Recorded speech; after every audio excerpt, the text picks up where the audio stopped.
நெல்லை மனோன்மணியம் சுந்தரனார் பல்கலைக்கழகத்தில் நடந்து வரும் குளறுபடிகளால் அங்கு பயிலும் மாணவர்களின் எதிர்காலம் கேள்விக்குறியாகி உள்ளது. நெல்லை மனோன்மணியம் சுந்தரனார் பல்கலைக்கழகத்தில் கடந்த 2007-2008 கல்வியாண்டில் ஒருங்கிணைந்த எம்டெக் என்னும் பாடத்திட்டம் துவக்கப்பட்டது. வழக்கமாக பிடெக் படிப்பிற்கு 4 ஆண்டுகளும் எம்டெக் படிப்பிற்கு 2 ஆண்டுகளும் கடைபிடிக்கப்பட்டு வருகிறது.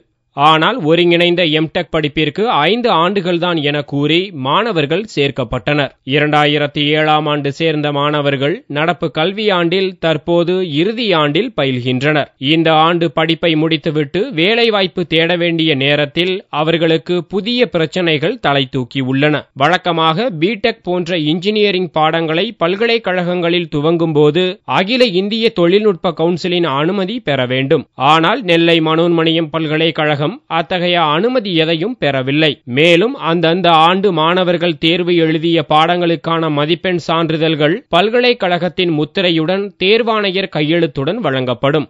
ஆனால் எம்டெக் மாணவர்களுக்கு வெறும் வெள்ளைத்தாளில் அந்த துறை தலைவர் கையெழுத்துடன் கூடிய சான்றிதழ் வழங்கப்படுவதாக கூறப்படுகிறது. இது இப்படி இருக்க மாணவர்களின் ஒட்டுமொத்த புகார்களையும் மறுக்கிறார் மனோன்மணியம் பல்கலைக்கழகத்தின் எம்டெக் துறை தலைவர் பேராசிரியர் கிருஷ்ணன்.